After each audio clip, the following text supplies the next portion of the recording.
Ég held að það sé engin vafi að COVID-19 hefur haft afgerandi áhrif á alþjóðasamvinnu til framtíðar. Hver þau áhrif verða á eftir dálítið að koma í ljós. Sum eru jákvæð. Alþjóðastofnanir hafa sýnt það í gegnum samvinnuverkefni meðal annars á vettvangi Alþjóðaheilbrigðismálastofnunarinnar og innan fyrirbæra eins og Evrópusambandsins að það er hægt að nýta þessar alþjóðastofnanir við svona aðstæður og það hefur skilað því meðal annars að bólusetningar innan Evrópusambandsins hafa gengið mun betur en ef hvert ríki væri að berjast við hvort annað efnin og dreifinguna. Á hinn bóginn erum við að sjá mikla misskiptingu á því hvernig viðbrögð við þessum faraldri hafa dreifst heiminn. Það hefur dregið úr þróunarsamvinnu, við erum að skilja einfaldlega ríki eftir í viðbrögðum efnahagslega og í heilbrigðislegu tilliti.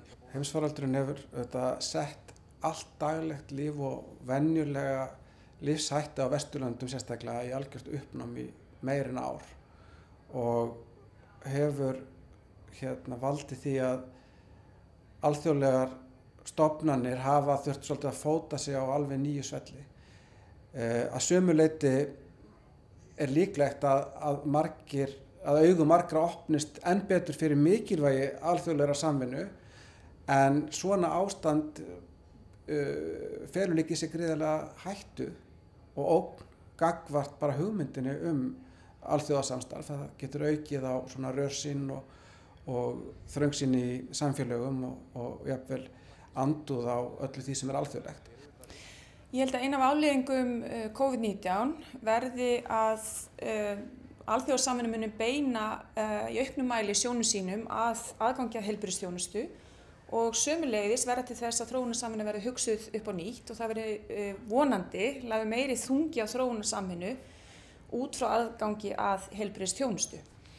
Og eins og ég nefndi hér í pallborðinu þá hefur COVID-19 náttúrulega líka ýkt og leitt í ljós vankanta bæði í samfélögum heims og varpa ljósi og ójöfnuð bæði innan ríkja og meðal samfélagshópa en sömuleiðis líka milli ríkja og milli þróunarríkja og svo hinna efnuðu ríkja og það er náttúrulega þar kemur aðgangur að bóluefni og dreifing þeirra berlega í ljós mismunur hinna efnuðu ríkja og fátækari ríkja.